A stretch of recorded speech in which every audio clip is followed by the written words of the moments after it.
भारत में मंदिरों पर सरकारी नियंत्रण का इतिहास बहुत पुराना है। ईस्ट इंडिया कंपनी ने सबसे पहले मंदिरों पर सरकारी नियंत्रण के लिए मद्रास रेगुलेशन 1817 एक्ट पारित किया था। 1840 में इसका विरोध हुआ। इसके बाद 1863 में रिलीजियस इंडाउमेंट्स एक्ट लाया गया, जिसमें मंदिरों के अधिकार अंग्रेजों के हाथ में आ गए थे, क्योंकि अंग्रेजों को भी दिखता था कि मंदिरों में पैसा आता है, ये सारा पैसा ले लो, तो उन्होंने अपने हाथ में ले लिया। इसके बाद साल 1925 में ब्रिटिश हुकूमत the Madras religious and charitable endowments act 1925 लेकर आई। इसके तहत सभी धर्मों की धार्मिक संस्थाओं पर सरकार का कब्जा होगा, यह कह दिया गया। लेकिन आप आश्चर्यचकित रह जाएंगे सुनकर कि चर्च और मस्जिदों के भारी विरोध के बाद इसे वापस ले लिया गया।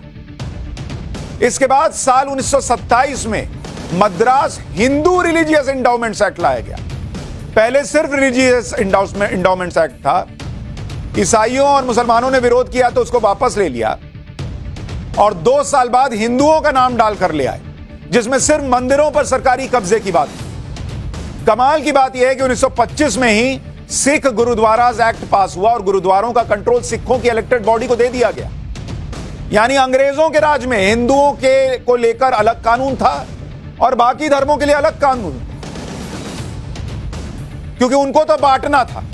तो उन्होंने देखा कि हिंदू जो है वो बड़ी संख्या में है, इसके अंदर ये गुस्सा बढ़ दो कि देखो तुमको तो हम कंट्रोल करते, तो उन्होंने हिंदू मुस्लिम सिख ईसाई को बांट दिया।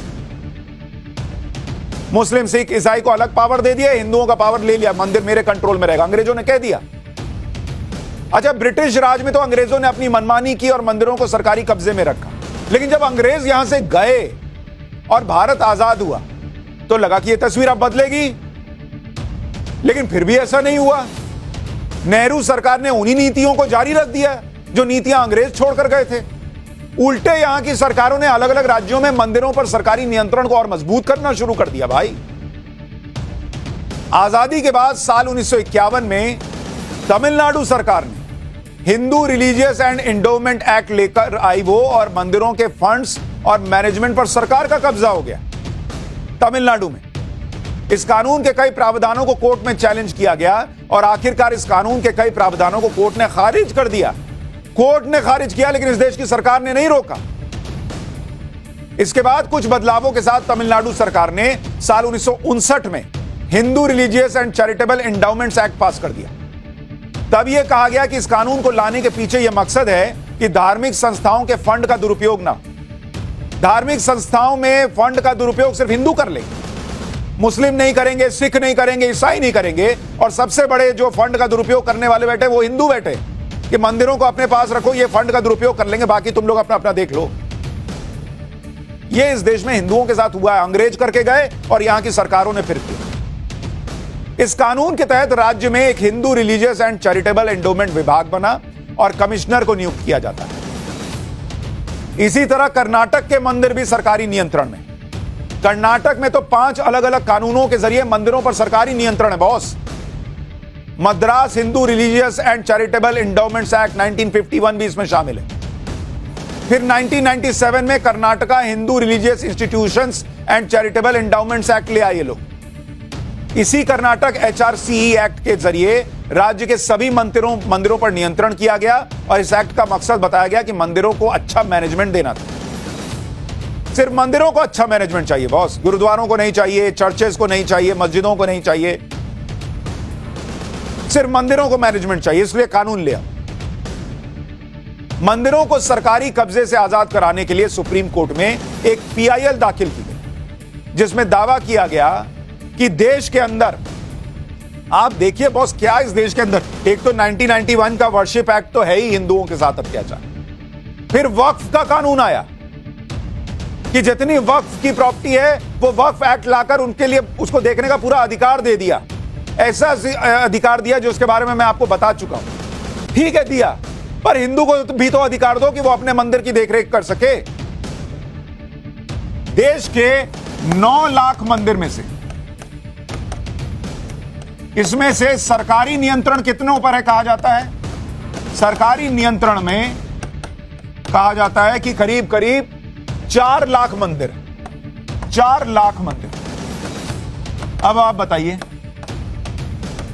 9 लाख में से 4 लाख मंदिर सरकारी नियंत्रण में। क्यों? या तो सबके लिए एक नियम बनाओ, किसी भी मस्जिद या चर्च पर कोई सरकारी कंट्रोल या दखल नहीं है बॉस। सिर्फ मंदिर पे 4 लाख मंदिरों पे दावा किया जाता है कि सरकारी नियंत्रण।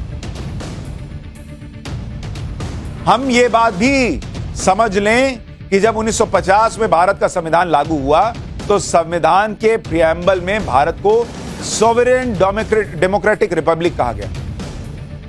यह 1975 में लगी इमरजेंसी के दौरान इंदिरा गांधी की सरकार ने सोशलिस्ट और सेक्युलर शब्द जोड़ा। सेक्युलर शब्द हमारे संविधान में पहले नहीं था, यह इमरजेंसी के दौरान इंदिरा गांधी सरकार ले आई थी। और इतना सेक्युलरिज्म था तो मंदिर जो हैं, हिंदू जो हैं, उनको भी अधिकार देना था ना।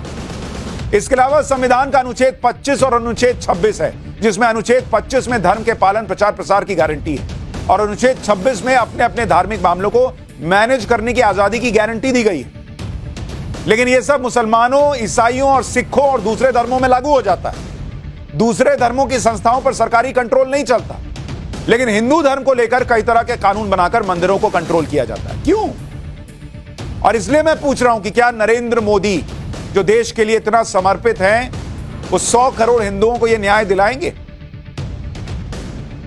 अब जाकर, और नरेंद्र मोदी से उम्मीद इसलिए है क्योंकि अब जाकर जिस राज्य में यह पहल हो रही है वो बीजेपी शासित राज्य है।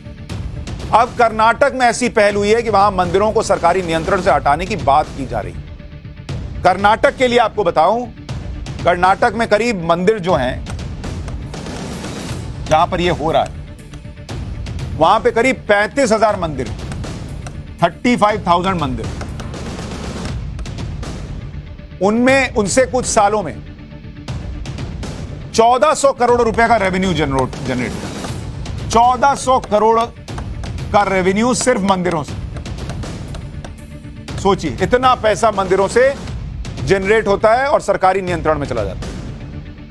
लोगों का यही कहना है कि मंदिर में दान और मंदिर की कमाई का पैसा मंदिर में ही लगना चाहिए, ना कि मंदिर के पैसे को कहीं और लगाया जाए।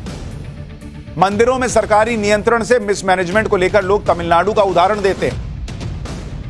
तमिलनाडु के अंदर अगर आप देखेंगे, ये तो कर्नाटक का बताया, अब आप तमिलनाडु का देखिए, वहां 44,000 मंदिर है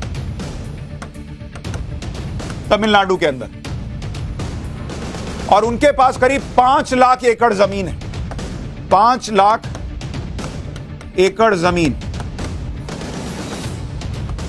ये तमिलनाडु में मंदिरों के पास, और इसका मैनेजमेंट कौन करता है? राज्य सरकार करती है। लेकिन राजस्व कितना आता है आपको पता है? मात्र 128 करोड़ रुपए। इतनी जमीन, 128 करोड़ का राजस्व आता है। जबकि इससे ज्यादा एसजीपीसी यानी शिरोमणि गुरुद्वारा प्रबंधक कमेटी की तुलना कीजिए तो वो 85 गुरुद्वारा मैनेज करते हैं और उनका बजट 1000 करोड़ रुपए से ज्यादा का है। और यहां इतने मंदिरों में से 128 करोड़ का बस रेवेन्यू आ रहा है। इसलिए सवाल यह खड़ा होता है कि क्या देश भर के मंदिरों को आजाद किया जा सकेगा?